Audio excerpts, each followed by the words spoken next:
Santi Oleaga Elejabarrieta, ama. Kontatu probase pasatu zitzaio. Bueno, ni berria irratitik, baina ez zuen ondo eman izena, irratitik entzun nuen, eta pentsatu nuen, hau Santi da, porque ni banekien diario zegoela lanean. Eta egin zuen atentatu batean. Bai, Ze bai. urtean izen zen hau, gutxi Ez hori. dakit. Atentatu erreza a tope, porque zan baja, zan bera zegoen bajan, deitu zioten telefonoz, eta zuen rehabilitaziora zerbait zeukan takit. Eta hor, hil zuten, eta listo. Entonces, bueno, hil zan, eta ni ohitura daukat, beti, pertsona bat polizia hiltzen duenean, ni joeten naiz. Ongi edo homenajera, edo elizkizunetara, normalmente, edo kalean gelditzen zara, egiten bada, edo dana dala, ezta? Edo manifatara, protesta egiten.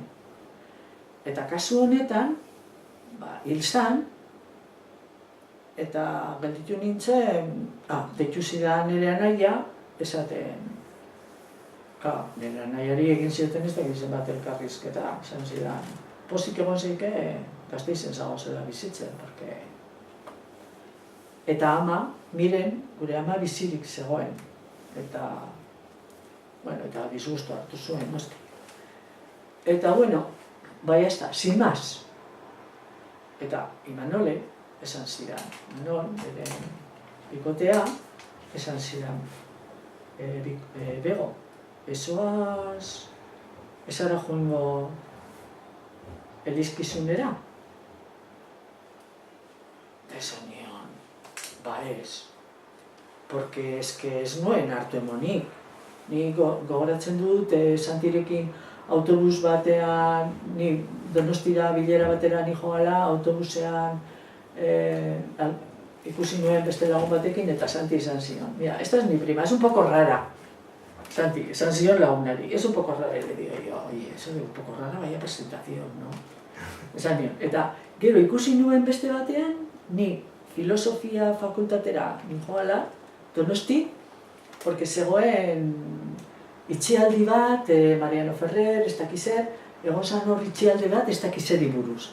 Eta topo nuen, bera pasioan, bere emaztearekin nuen ezagutzen, eta bueno, esan nion nora ni joan, eta zertan, eta besterik gabe, baina ez nuen hartu emonik, eta esan nion Imanoli, nik ez nuen hartu emonik, ez? Eta esara joen inoiz, ez manifa, ez itxialdira, danak ezagutzen duzuz, danak indako zu hartu emona, bego.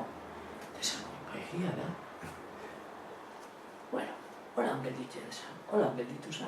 Eta joen ginen, eta lagun batzuen etxetik pasatzen ginen, eta batek esaten zidan.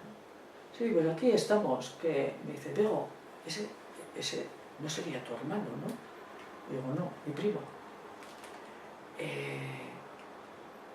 Y dice Manol, y le estoy diciendo, sí, es que ¿cómo voy a ir? Yo no conduzco, ni carnet da neukan, baina ez nuen erabiltzen kotxeri, no conduzco, ¿y cómo voy a ir?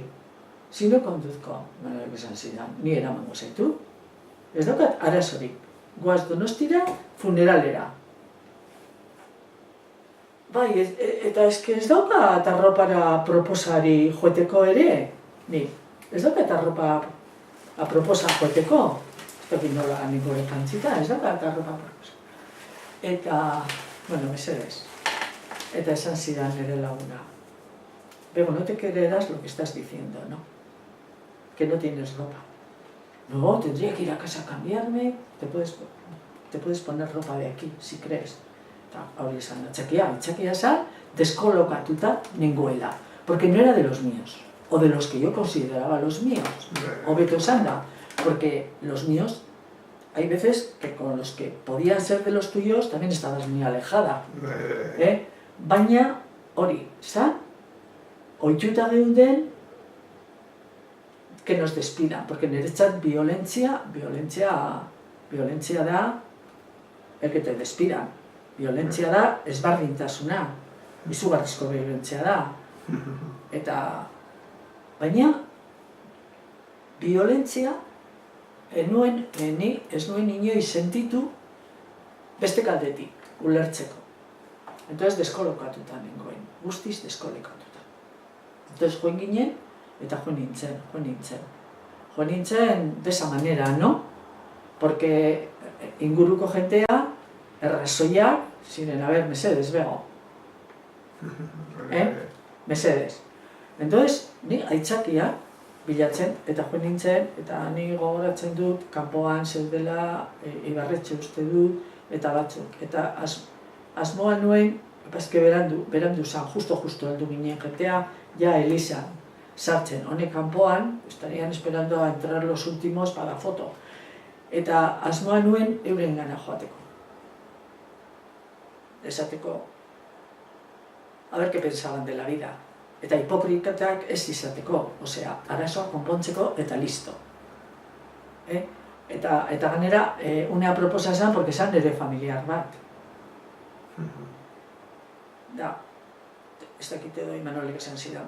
Txibakean, eta, bueno, joan nintzen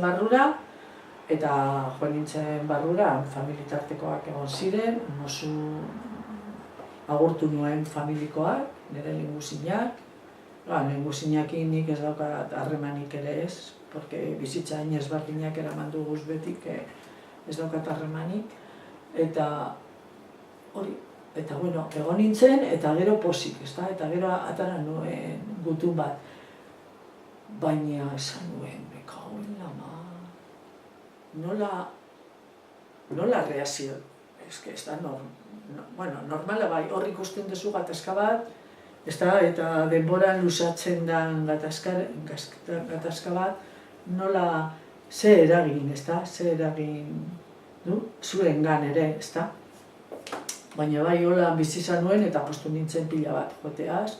Nintzen gelditu, porque dana zegoen beteta, familiarekin, baina importanteena zana egotea, jentea agurtzea, bere emaztea agurtzea, eta gero, ez dakit nun jarri nintzen Elizan, baina beste toki batean. Baina hori bai.